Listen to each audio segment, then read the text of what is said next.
तो आज इस वीडियो में हम लोग करेंगे सॉल्यूशन विलियन के सोलुबिलिटी अर्थात विलयता, solubility of gas in liquids और हेनरीज लॉ। तो आज इस वीडियो में हम लोग 3 टॉपिक करने वाले हैं। फर्स्ट जो है solubility, second solubility of gas in liquids और थर्ड जो है वो है हेनरीज लॉ। तो चलिए वीडियो को हम लोग शुरू करते हैं।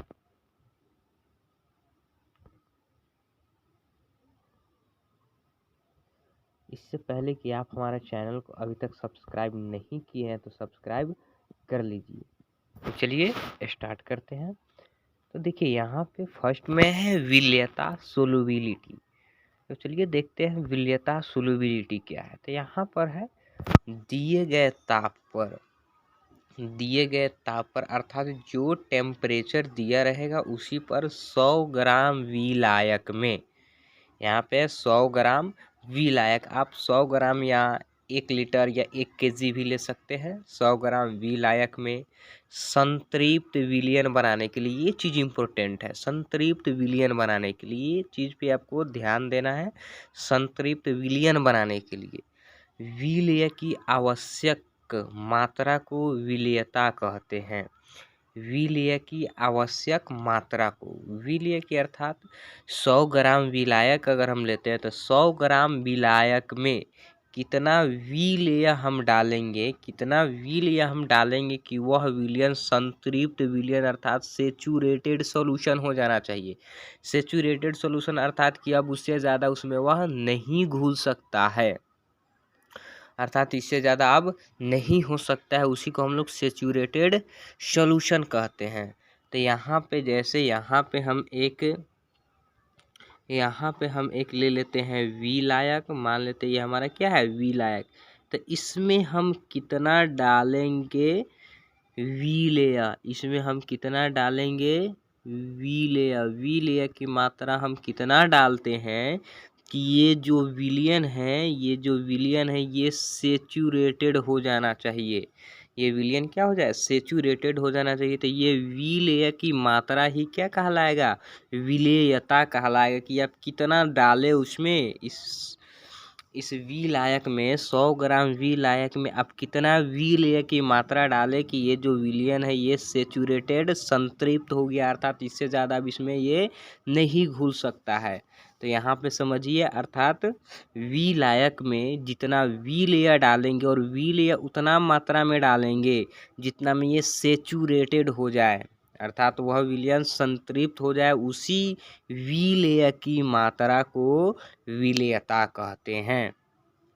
तो अब चलिए अब आगे देखते हैं। यहाँ पे विलयता समझ गए कि जितना विलायक में जितना विलय डालेंगे उतना विलय डालना है जितना में वह विलयन संतृप्त हो जाए, उसी को हम लोग विलयता कहते हैं। अब आगे देखते हैं यहाँ पे जो सबसे इम्पोर्टेंट है वो है गैस की द्रव में विलयता, अर्थात गैस की द्रव में विलयता। इस चीज़ को समझिए, गैस की द्रव में विलयता, अर्थात यहाँ पे गैस किस में जाके घुल रहा है, द्रव में। तो गैस हमारा कहलाएगा विलेय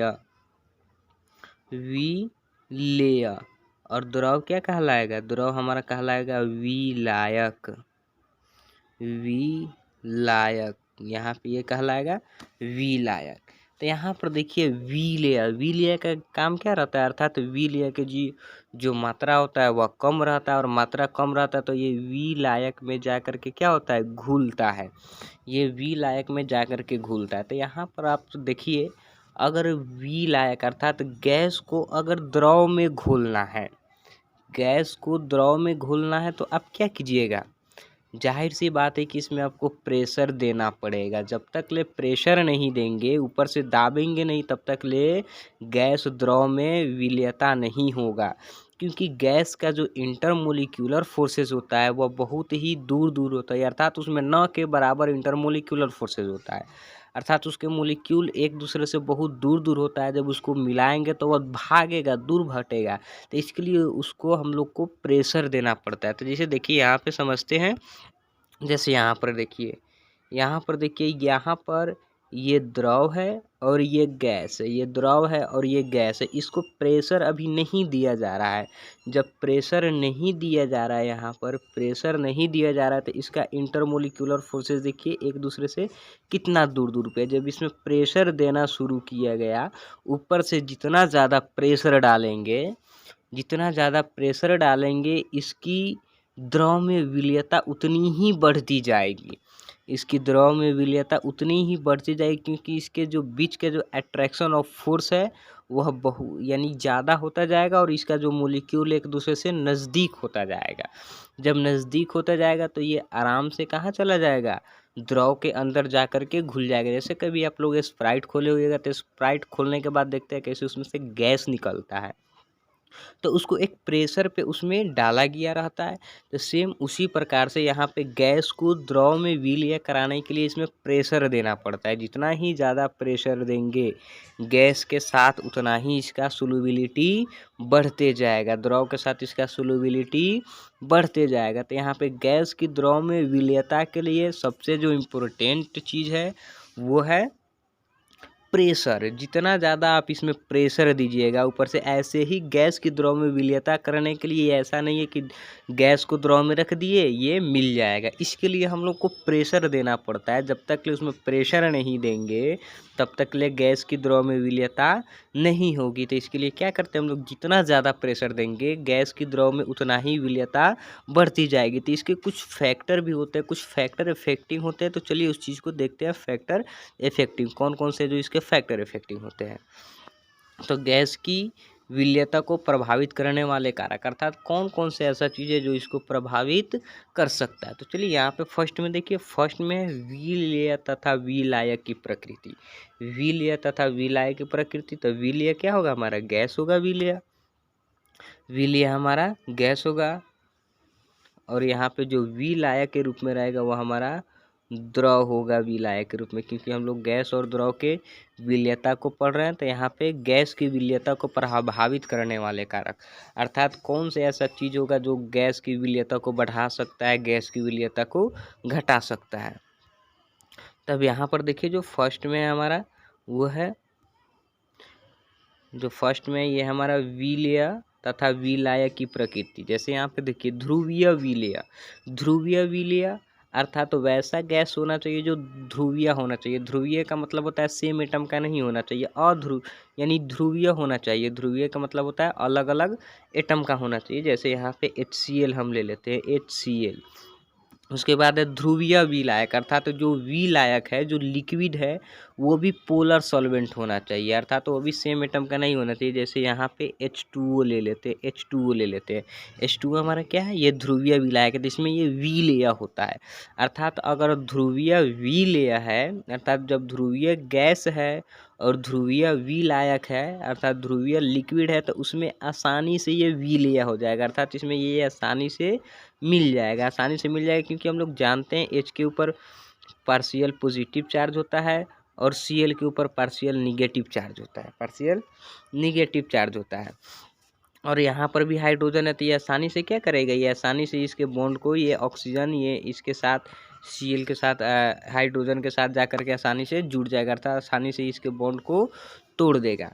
मगर यहाँ पे अगर फिर सेकेंड में लिखा है लेकिन अध्रुवीय विलायक में कम विलेय होते हैं, लेकिन यहाँ पे अगर अध्रुवीय विलायक है, लेकिन अध्रुवीय विलायक है तो इसमें कम विलेय होते हैं।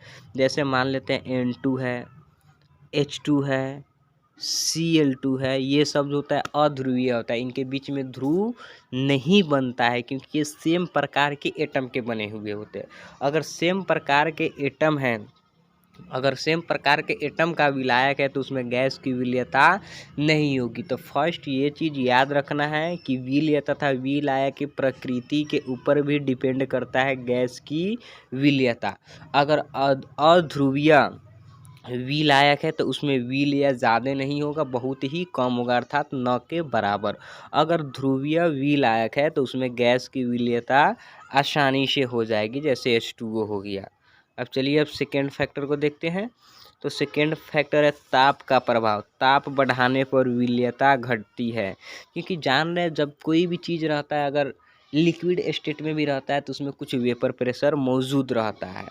जब उसको और हीट करेंगे तो उसका जो मोलिक्यूल है, जो पार्टिकुलर है उसका, वो और एक दूसरे से दूर दूर हटेगा। तो दूर दूर हटेगा तो वो एक साथ तो मिलेगा नहीं। तो यहाँ पे ताप के प्रभाव से अगर ताप बढ़ाते हैं तो वहाँ पे उसकी विलीयता घट जाएगी। ताप बढ़ाते तो उसकी विलीयता क्या हो जाएगी, घट जाएगी। जैसे यहाँ पर देखिए इसका इंटरमोलिक्यूलर फोर्स देखिए कितना दूर दूर है। यहाँ पे इंटर जो मोलिक्यूलर फोर्सेस है वहाँ पे देखिए कितना दूर दूर है इंटरमोलिक्यूलर फोर्सेस। अगर इसमें हम अगर टेम्परेचर देते हैं, इसमें अगर टेम्परेचर और नीचे से इसमें देते हैं टेम्परेचर, तो इसका इंटरमोलिक्यूलर फोर्सेस है और भी ज़्यादा अलग अलग हो जाएगा, अर्थात बहुत ही कम हो जाएगा इसका इंटरमोलिक्यूलर फोर्सेस। अर्थात इसका जो कण है, जो पार्टिकुलर है, वो और भी एक दूसरे से अलग अलग हो जाएगा, अर्थात गतिशील हो जाएगा। तो गतिशील हो जाएगा तो इसकी विलीयता और क्या हो जाएगी, घट जाएगी। तो जब ताप का हम बढ़ाएंगे तो ताप बढ़ाने के बाद गैस की विलीयता घट जाती है, क्योंकि ऐसे ही गैस का जो कण होते हैं वह एक दूसरे से बहुत ही दूर दूर रहते हैं। तो इसमें अगर टेम्परेचर देते हैं, इसको गर्म करेंगे तो गैस की विलीयता घट जाएगी, अर्थात ताप बढ़ाने पर इसकी विलीयता क्या हो जाती है, घट जाती है। जैसे यहाँ पर देखिए ताप बढ़ाने पर इसकी विलीयता क्या हो जाएगी, घट जाएगी, अर्थात टेम्परेचर सोल्यूबिलिटी के एंटी प्रोपोर्शनल होता है। अगर ताप बढ़ाएंगे तो सोल्यूबिलिटी घटेगा, ताप घटाएंगे तो सोल्यूबिलिटी बढ़ेगा। अब चलिए अब नेक्स्ट फैक्टर के ऊपर चलते हैं। तो यहाँ पर जो हमारा नेक्स्ट है दाब का प्रभाव, ये बहुत ही इम्पोर्टेंट है। दाब का प्रभाव, दाब बढ़ाने पर विलीयता बढ़ती है, अर्थात जब इसमें प्रेशर बढ़ाएंगे, जब इसका हम लोग प्रेशर बढ़ाएंगे तो प्रेशर बढ़ाने के बाद विलीयता घटेगी, क्योंकि जितने ज़्यादा हम लोग प्रेशर बढ़ाएंगे, जैसे यहाँ पे हम लोग एक ले लेते हैं, जैसे यहाँ पे एक हम विलियन ले लेते हैं, इसमें अगर हम लिक्विड है और गैस को भी मिला देते हैं, यहाँ पे ये लिक्विड है इसमें गैस को मिला देते हैं, इसको हम लोग बंद कर देते हैं। ऊपर से जितना ज़्यादा इसमें प्रेशर देंगे, जितना ज़्यादा हम इसमें प्रेशर देंगे, इसके मोलिक्यूल क्या होगा, और भी नीचे आएगा। जितना ज़्यादा प्रेशर देंगे मोलिक्यूल और ही ज़्यादा नीचे आएगा। तो दाब जितना ज़्यादा बढ़ाएंगे उसकी विलीयता, गैस की विलीयता उतनी ही बढ़ेगी, उसकी विलीयता उतनी ही बढ़ेगी। अर्थात यहाँ पर देख लीजिए, यहाँ पर प्रेशर बढ़ाने के बाद इसकी विलीयता क्या हो गई है, प्रेशर बढ़ाने के बाद इसकी विलीयता भी बढ़ गई है। अर्थात जब इसमें प्रेशर बढ़ाएंगे तो इसकी विलीयता भी क्या हो जाएगी, बढ़ जाएगी। अर्थात यहाँ पे हम लोग कह सकते हैं, यहाँ पे पी प्रोपोर्शनल किसके होता है, विलीयता के, सोल्यूबिलिटी के। अर्थात पी प्रोपोर्शनल किसके होता है, सोल्यूबिलिटी के। और यही चीज़ हेनरी ने कहा था। हेनरी का नियम इसी चीज़ के लिए है, गैस और द्रव के लिए है।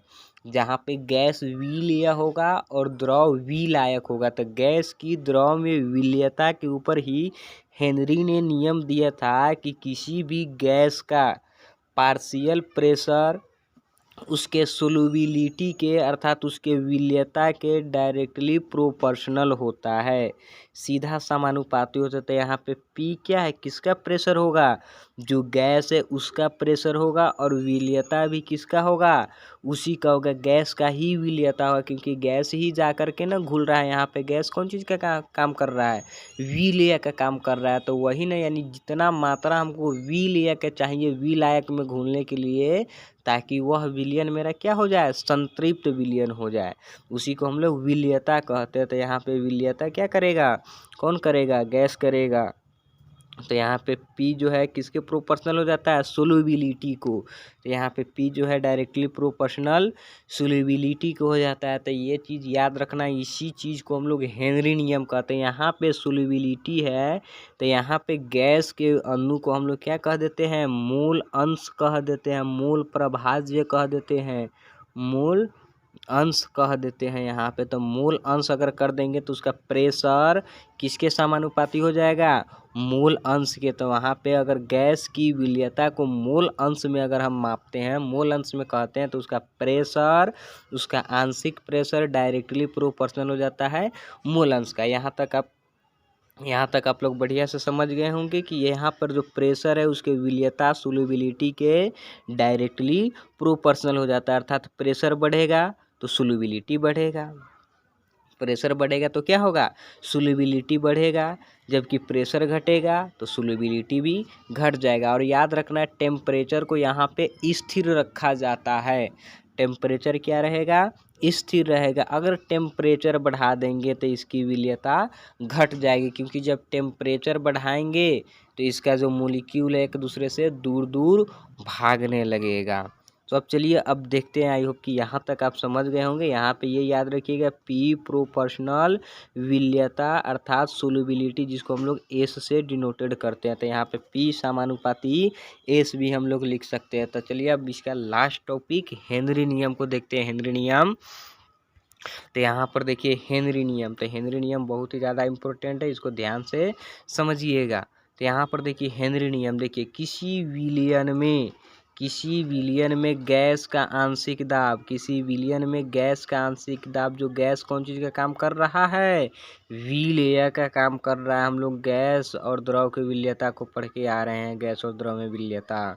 तो किसी विलियन में गैस का आंशिक दाब विलियन में गैस के मूल अंश के समानुपाती होता है, अर्थात वहाँ पे जब गैस घोल रहे हैं तो गैस के तो कुछ ना कुछ मोल होंगे ना, तो वही गैस के मोल अंश के समानुपाती होता है। अर्थात यहाँ पे किसी विलियन में गैस का आंशिक दाब उसके गैस के मूल अंश के समानुपाती होता है। जैसे यहाँ पे P समानुपाती X, जहाँ P क्या होगा, गैस का आंशिक दाब होगा, गैस क्या कहलाएगा, यहाँ पे जो हमारा गैस है, गैस विलेय कहलाएगा, और यहाँ पे गैस विलेय कहलाएगा क्योंकि गैस को हम लोग घोल रहे हैं।